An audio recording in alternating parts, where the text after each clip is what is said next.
Welcome back, my beautiful friends. You're listening to A Moment of Zen right here on 710 WOR, the voice of New York. I am your host, Zen Sams. Welcome back to My Digital World, brought to us by Tempest, which is a Burkan World project. Today, we're continuing our conversation around all things data, decentralization, and the fundamentals of data sovereignty. We're featuring returning guest Robert Edward Grant. He's an innovator and successful entrepreneur, best-selling author of Philomath, founder of several corporate enterprises. He specializes in number theory, mathematical physics, and blockchain cryptocurrencies, amongst other things. He is a strong advocate of data sovereignty for the original producers. Today, he is joined by good friend Michael Ashley, owner of Ashley Publishing. Michael has written over 30 books, including 4 bestsellers. He's a positive futurist of sorts and a proponent of data sovereignty in the age of artificial intelligence and big data, often speaking about the need for decentralization to counter the growing threat of technocracy. Now, as they get settled into the broadcast room, let's chat evolution for a minute. Marshall McLuhan observed in the 1960s that humans are tool makers whose tools eventually reshape them. 50 years hence, I suggest that the aphorism should include rewire humans, as the present age of the internet serves as the global nervous system for humankind. In this present period of the information age, I feel that media somewhat manipulates public opinion about and consent for new digital tools and techniques, threatening human agency and sovereignty. The centralized financial system, as we know it, could in fact disappear, not in a tragic fight to its death. Rather, the traditional banking system may be silently pushed to the margins after having become the what I call IIO, inadequate, irrelevant, and outdated. In other words, incapable of adapting to a drastically changing world. So, could cryptocurrencies one day bring down the banking system? Will decentralization pave independence and place back power to the people? Will our data remain safer in the digital age? Those are the golden questions, my dear friends. And here to chat some more and give us insight are Robert and Michael. Welcome to the show, gentlemen. Thank you so much. It's great to be here again. Nice to have you. Nice to have you back. Great segment last week. Robert, I'm going to start with you. Now, mirror worlds or the metaverse are not just mere mathematical representations of real ones. They also give new meaning to the adage that knowledge is power. Now, David Gellertner of Yale University long ago forecasted as mirror worlds a new dimension of human life based on and fueled by data. Year by year, ever more parts of the physical realm are coming to be represented and simulated in the virtual world. And the emergence of these mirror worlds will bring about a distinct economy. This development will definitely require new markets, institutions, infrastructures, businesses, and even geopolitical arrangements. Please talk to us about how this deluge of data could give rise to a new economy. Well, first of all, data is now the most valuable asset in the world, and it surpassed, all the natural resources of the planet quite some time ago. And that includes things like oil and clean water. And so that kind of leads one to ask the question, how could this be? How could data be so valuable? And as I've analyzed it, what I've found is that it's not really the data itself that's so valuable, because data itself is infinite, right? It's all infinite. So if it's infinite, then how could it be scarce? What is scarce in this whole new way of looking at things is the control of data. So who controls the data is going to have the value. And I believe that control really should be ceded back to the original producers of that data. And that's why Michael and I have been working on a book together, which is basically called Data Plantation.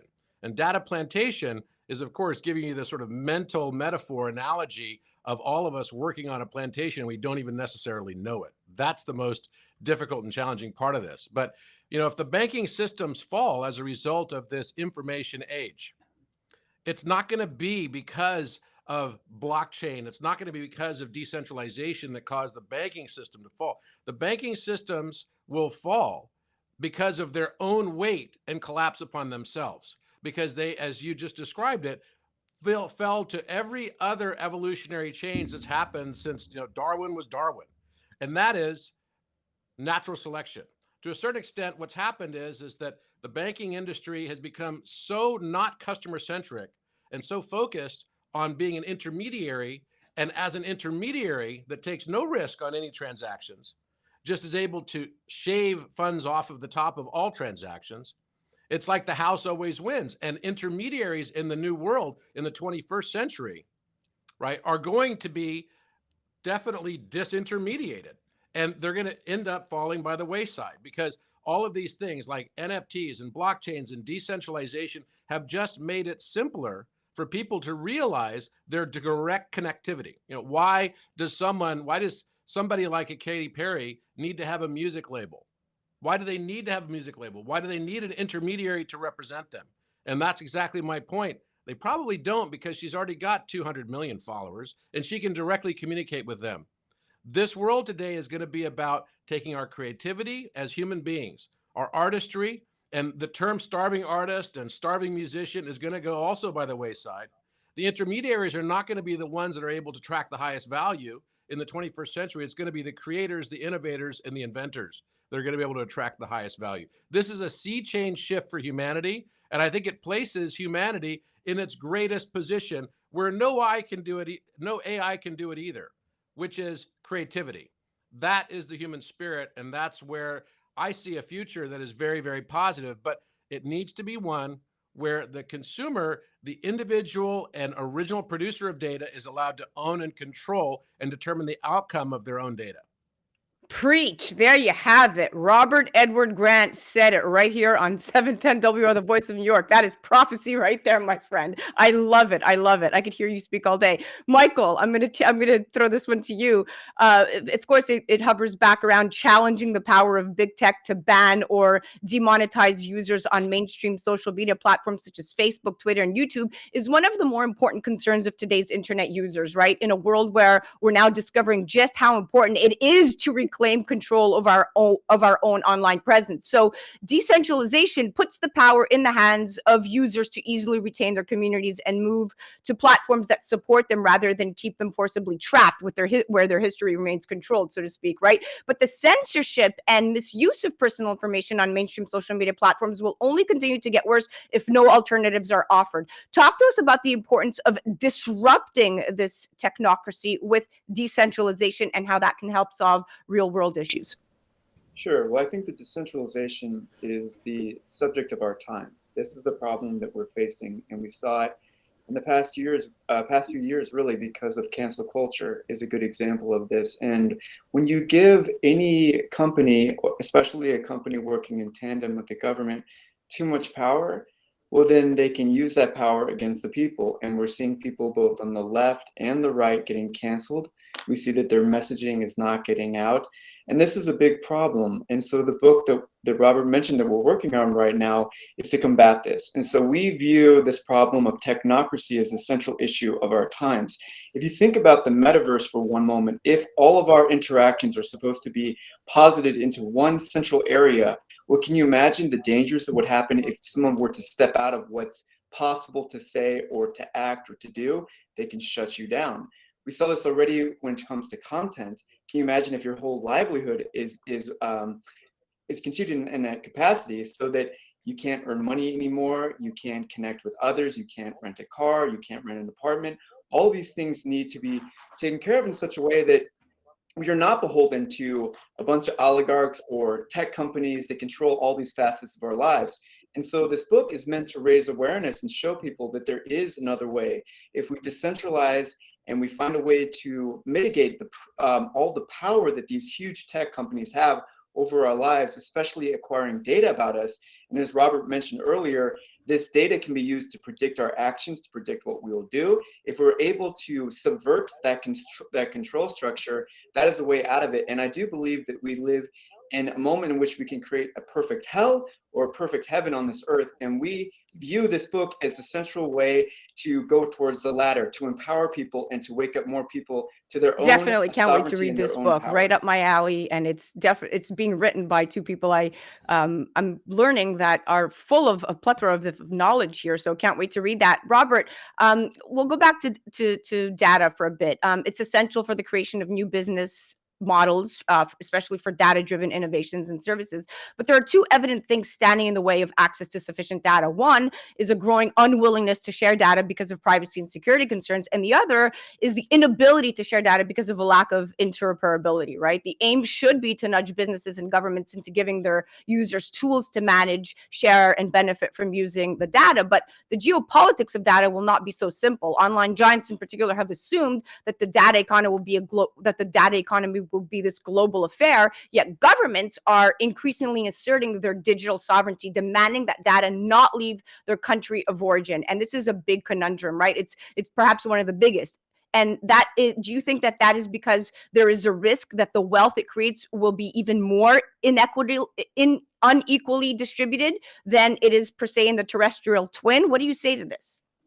Well, it's interesting because one of my companies, Crown Sterling, is just kind of gone through this recently.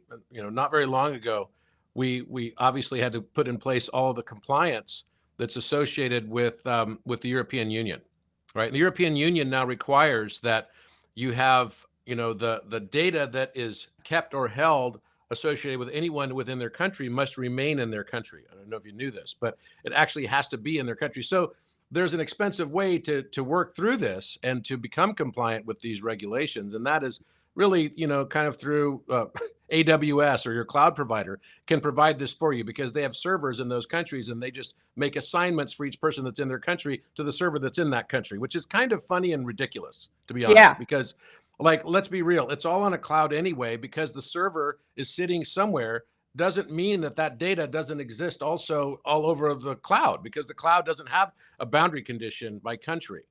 Right. So I think that these arbitrary rules are just mechanisms of control.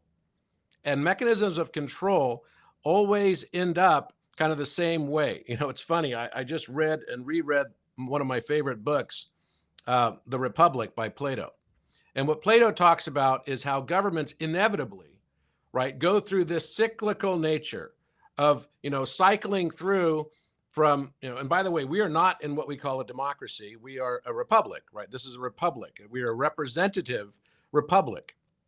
And so we don't elect based on issues. We elect people who represent us, who then basically vote on those issues. So what the Republic in the book that Plato is basically putting forward is saying is that tyranny always comes out of this mechanism of mob rule democracy, which ends up becoming one about control. And often it is disguised in the context of socialism. Even Nazism was called social democracy, right? It's always disguised as democracy. Even North Korea consider themselves socially democratic. But Yeah. North Korea looks a lot like a fascist regime to me. You know how you can tell a fascist regime? Is there a picture of the father figure all over the place? Good point. Good right? point. It's really that simple. It's Yeah. like, how can you tell the difference between a cult and not a cult? Well, how do they treat the people that leave? Yeah, exactly. And it's the exact same thing here. So I see these mechanisms of control that will be the last bastions of that kind of control before they collapse upon their own weight. Wow. Well, listen, guys, we're out of time. I'm going to cut to a commercial break, and I will come back for some behind the scenes conversations. So stick around. Let me just cut to this commercial break. Guys, you're listening to Robert Edward Grant. Please check him out at robertedwardgrant.com and Michael Ashley publishing.com. Check both out, Michael and Robert. Awesome guys, full of knowledge. You're listening to A Moment of Zen right here on 710 WR, the voice of New York. We'll be right back after this. A Moment of Zen is brought to you by Aikido Pharma, an early-stage pharmaceutical company developing innovative drugs for improving anti-cancer and antiviral therapies. Traded on the NASDAQ under ticker AIKI. They have first-in-class partnerships with leading medical universities like the University of Maryland and the University of Texas. To learn more, go to www.aikidopharma.com. Okay. Michael, many of the issues, and this is a question that, is kind of at the forefront of everything we're talking about, but many of the issues of the internet we encounter today, such as vendor lock-in, platform feudalism, large-scale internet blackouts, hacks, leaks, right, are in one way or another related to its increasingly centralized structure. on the one hand, governments are trying to reduce these risks through legislative measures and policies that are failing, quite frankly. And on the other hand, computer scientists are looking into technical means that can decentralize part of the internet with the aim of dissolving central points of failure that are currently vulnerable to, say, coercion and corruption. In your opinion, how will decentralization contribute to a safer experience in the digital world? Well, I think that it's a mistake to want to have safety, and that's something that we talk about, in fact, in the book. And I think so much of our culture right now is meant to promote this false sense that we can create safety. I don't believe that we're ever going to have that safe world that we're looking for. I think we're going to have a more competitive world, and I think that's the best that we can hope for. So right now, even going back to talking about what Europe is doing in terms of data, in terms of protecting our data, we can see that it's failed. If you've gone to any website recently, all you do is get a little cookie or a little button that says, do you accept the terms there? Well, that really doesn't give you much of anything. It's just pretending as if this is going to solve the problem. Instead, I think what we need to do is get away from a government solution. Not too long ago, I wrote an article for Forbes about liberty by design. And what I was suggesting is the solutions need to come from capitalism. We need other businesses to make their model freedom and decentralization, as opposed to hoping that the government is going to solve this for us. The government has invested interest in centralization. They have a vested interest in keeping their own power and control. And I think that what we need to do instead is find incentives for companies and for individuals to make money on freedom and liberty, and change our culture as well to encourage these values, to get away from safetyism and go towards liberty. And once we begin to encourage that kind of mentality, both in corporations and individuals, then I truly believe we begin to take back our power and to very interesting. And I'm going to go back to something you said before. Maybe Robert could pipe in here, but Microsoft announced their decentralized identifier, the DID system, called Identity Overlay Network, ION, which allows for a decentralized digital identity that users own and control, backed by self-owned identifiers that enable secure, privacy-preserving interactions, right? By running on top of the Bitcoin blockchain and IPFS, users don't have to rely on trusted third parties. How is it that the companies like Microsoft, right, have all of this innovation, yet are so many steps behind where they should be with respect to data sovereignty? Back to what Robert is saying for its original producer. So, Robert, I guess this one's for you. Because I think that, a lot of the companies that have become, what we refer to as the technocracies today are companies that have built their business models largely upon the mining of your data and monetization of your data and your information. I mean, I think it's quite funny. We talk about this European Union rule, which is fine. But the fact is, I wish they spent that kind of effort and time into making sure that companies actually have viable security and are not subjected to ransomware attacks. Right. We have this every day, and I hate to say it, but as a CEO of several companies and founder of several companies, I just don't have a lot of confidence right now in the security infrastructure that we have as either a nation or as a Western world, candidly. And I think that is like super threadbare. And so there should be a lot more effort and vigilance put into that to ensure data is protected and kept private. But at the same time, so it really tells you that what they're really more about is the control of your data and how to monetize that data. And countries at some stage are going to become complicit in this game of monetization of data, right? Because that's going to be the most valuable asset in the world, and they know this. So that's why you've seen these kind of shifts and changes. But all these companies that are stuck on these centralized models of control, and companies that are stuck on these notions of monetization of your data, I think you're going to go the way of the dodo bird eventually. Yeah. Because the people are going to rise up and they're going to say, no more. No more. This is the most valuable asset. And there will be companies that will create mechanisms for them that are going to be decentralized, that are going to be blockchain oriented, that will allow them to NFT their data. Yeah. Right? So we've all been hearing about NFTing of things like photographs and digital assets. Well, digital assets extends to the most valuable digital asset of all. That's your data. If I can predict, right, what information is coming off of you, which then will predict all the rest of the trends that you participate in, as well as all of your friends and colleagues and those you influence, then that's a super powerful thing. And that's why it's so valuable. So we need, as people, to get back to us, the original producer, having control over our data. And this is why we put in place a digital bill of rights. And we made it our Genesis block on our blockchain on Crown Sterling. And it basically states that we believe that data is the intangible personal property of the original producer and is therefore protected by the constitutional law, the U.S. Constitution, the European Union's Charter of Human Rights, as well as the United Nations Charter of Human Rights, all of which protects it. There are no great laws that protect privacy, but there are fabulous laws that protect ownership, personal ownership. And that's where data should fall. It should fall into the category of ownership by the original producer.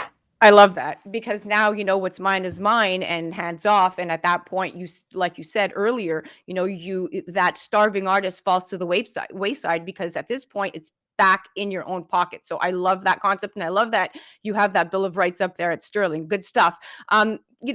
There's one more thing I'll wrap up with, the several thousand cryptocurrencies in existence. And I wanted to kind of circle back to this original thought when you talk about markets versus central banks. So Michael, maybe, you want to pipe in here, but there are several thousand cryptocurrencies in existence, right? And the top 20 make up about 90% of the market. In spite of extreme price fluctuations of the top cryptocurrencies since their inception, more and more people are tempted to jump ahead, right? Despite the fluctuation. And as of June of 2021, there were already 221 million users worldwide, including 120 million using Bitcoin alone. Why do you feel that despite the fluctuations, people are just jumping into the crypto rush? What is this really revealing above all else about the markets and what people are craving? Well, I think what it reveals is the total amount of uncertainty that we have in our lives right now. And so I think this was already well on its way before 2020, but after 2020, the world has gotten a lot crazier. And I think people don't have the traditional faith in institutions that they used to have. We see this, especially this week when people are challenging the CDC. We see it also when people are not believing their politicians. They're not believing, they're not even trusting the police anymore. I think that a lot of the things that we grew up believing and trusting in, these institutions, have lost favor and lost the trust of the general public. And so people are looking at alternative ways to invest, to spend their money, to run a business. And so actually, I think it's a wonderful time of opportunity. This is a very chaotic moment, but it's also a moment fraught with chances and opportunities that may have not existed a long time ago. And so we can use these technologies to generate wealth that didn't exist. I mean, think about 20 years ago, this conversation that we're having today wouldn't be on anyone's minds, but now it is. And so it's a great chance for people to get into other different kinds of ways to make money, as opposed to, let's say, physical assets or investing in stocks and bonds. Now they have other ways that fit also their lifestyle, because most of us are living online, very digital lives. And so this is a great way for them to empower themselves. And I think that's really what the next 100 years is about. Empower the individual. Yeah, definitely. Well, now we are officially out of time, but I thank you both for coming on. And I just, I'm going to leave us with one closing thought, that pioneers like yourself, pioneers like Robert, pioneers of decentralized finance, really DeFi, we share a common goal, right? Knock off their pedestal, the middlemen and gatekeepers that have domineered centralized finance for so long. Because today, DeFi is among the fastest growing sectors in the crypto world. Its market size is already measured in the trillions. So that's some food for thought, people. Well, we are definitely out of time. Thank you so much for joining us, my dear friends. Thank you. Have a great day. Absolutely. You're listening to A Moment of Zen right here on 710 WOR, the voice of New York. That was My Digital World, brought to us by Tempest Network. Definitely check out Robert Edward Grant. Head to his website, robertedwardgrant.com, or you could find him on the gram. He's everywhere. And definitely check out Michael Ashley at michaelashleypublishing.com. We'll be right back after this.